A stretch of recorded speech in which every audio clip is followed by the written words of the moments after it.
Bismillahirrahmanirrahim. Assalamualaikum warahmatullahi wabarakatuh.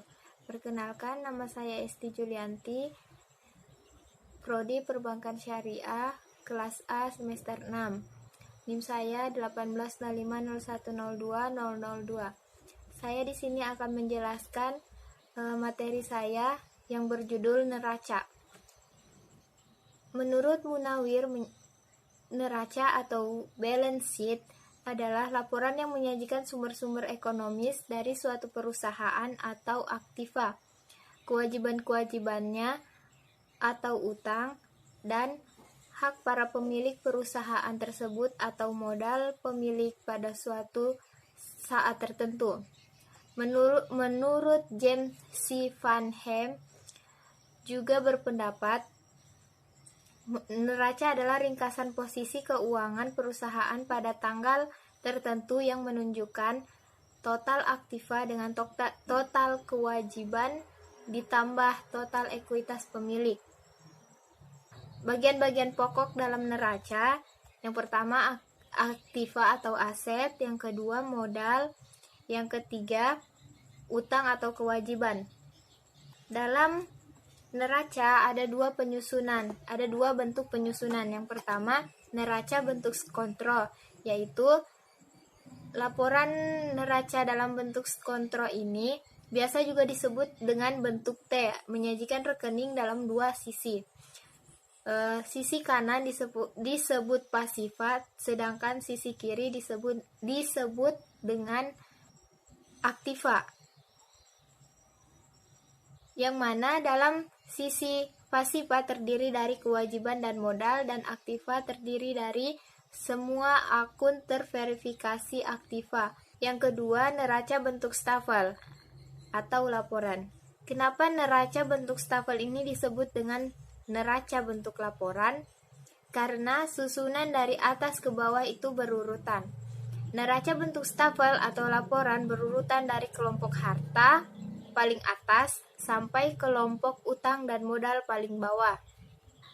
Selanjutnya, perbedaan antara pengeluaran modal dan pengeluaran pendapatan. Yang pertama, pengeluaran modal atau capital expenditure, yaitu biaya yang dikeluarkan untuk memperoleh aset tetap, menambah kapasitas output aktiva tetap, menambah tingkat efisien aktiva tetap, juga memperpanjang umur ekonomis aktiva tetap.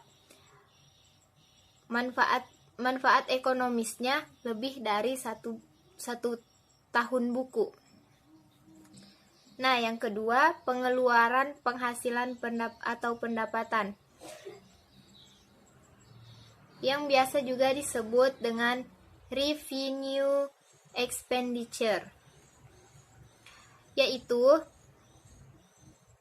pengeluaran atau biaya-biaya yang hanya memberikan manfaat ekonomis pada satu periode berjalan terjadinya pengeluaran.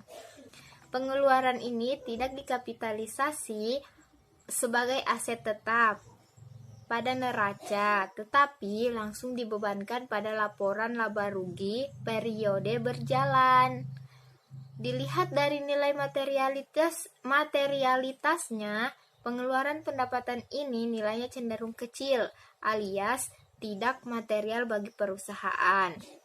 Manfaat ekonomisnya yang diperoleh dari pengeluaran pendapatan ini tidak lebih dari 1 tahun buku. Selanjutnya, utang dan modal sendiri. Utang dan modal adalah komponen pasifa dari laporan posisi keuangan atau Statement of Financial Position. Modal adalah seluruh jumlah yang secara ekonomi tertanam dalam perusahaan termasuk laba ditahan. Jadi, secara sederhana definisi modal adalah kewajiban terhadap pemilik perusahaan, sedangkan hutang adalah kewajiban kepada pihak luar perusahaan. Menurut Bambang Rianto, modal berupa hasil produksi yang dipakai kembali untuk memproduksi barang atau jasa secara lebih lanjut.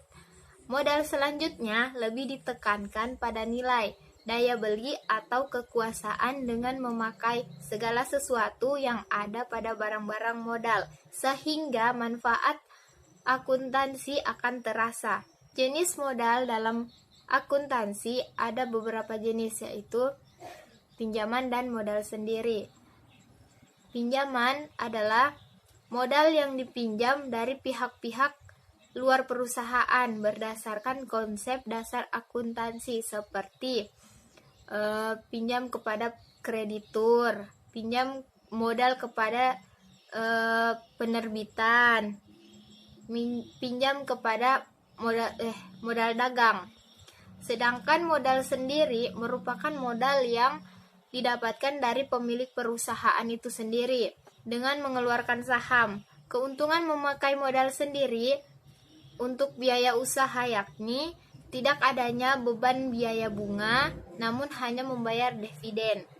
Modal sendiri biasanya memakai tabungan atau aset berharga untuk dijual dan sebagai modal usaha.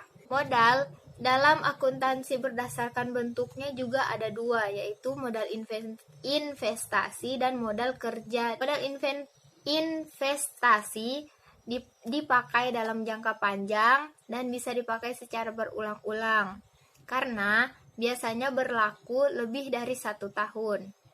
Sedangkan modal kerja dipakai untuk membiayai kegiatan operasional perusahaan dalam jangka pendek dan hanya bisa dipakai dalam beberapa kali dalam satu proses produksi. Yang kedua, hutang. Hutang menurut sudut pandang akuntansi adalah uang tunai atau non-tunai barang yang dipinjam dan merupakan hak milik pihak orang lain dan peminjam memiliki kewajiban dalam mengembalikannya. Jenis utang berdasarkan jangka waktunya ada 3. Yang pertama, utang jangka waktu pendek atau biasa disebut dengan utang lancar. Yang kedua, utang jangka waktu menengah dan juga utang jangka waktu panjang. Yang pertama, utang jangka waktu pendek atau biasa disebut dengan utang lancar. Saat akan melunasi utang ini, biasanya menggunakan suatu sumber yang dapat menimbulkan utang baru bagi perusahaan seperti utang pajak, utang biaya, utang dagang, serta utang wesel. Yang kedua, utang berjangka waktu menengah. Akuntansi sebenarnya hanya mengenal 2 jenis utang, yaitu utang jangka waktu pendek dan jangka waktunya panjang. Namun mengingat waktu pelunasan yang sudah disepakati oleh perusahaan dan kreditur biasanya tidak selama waktu utang waktu panjang, maka dibuatlah utang jangka menengah. Umumnya, utang jangka menengah ini memiliki waktu pelunasan kurang dari 10 tahun atau hingga 10 tahun. Nah, yang ketiga, utang jangka waktunya panjang. Utang jangka waktunya panjang, utang yang memiliki masa pelunasan paling lama. Ini juga berlaku untuk jumlah utang yang bilang cukup besar. Jangka waktu dari utang ini biasanya lebih dari 10 tahun dan pembayarannya itu dibayarkan secara bertahap. Nah, dibayarkan secara bertahap ini, jumlah yang dibayarkan juga termasuk dengan bunga serta utang pokoknya. Selanjutnya, yang terakhir, prinsip laporan keuangan. Dalam APB Statement nomor 4, dijelaskan beberapa prinsip atau sifat dan elemen dasar dari akuntansi atau keuangan. Yang pertama, accounting entity atau entitas. Yang menjadi fokus perhatian akuntansi adalah entity tertentu atau lembaga tertentu yang akan dilaporkan, bukan lembaga lainnya. Yang kedua, going concern, ya kah? Atau kontinuitas operasi. Dalam menyusun laporan keuangan, harus dianggap bahwa perusahaan atau entiti yang dilaporkan terus beroperasi di masa-masa yang akan datang. Jika perusahaan dianggap tidak mampu melanjutkan usahanya, harus diungkapkan oleh akuntan. Yang ketiga, measurement atau pengukuran. Akuntansi adalah sebagai media pengukuran sumber-sumber ekonomi dan kewajiban. Akuntansi harus mengukur hasil transaksi. Ukuran yang dipakai adalah unit moneter. Yang keempat, time period atau periode waktu. Laporan keuangan menyajikan informasi untuk suatu waktu atau periode tertentu. Laporan harus memiliki batas waktu yang jelas.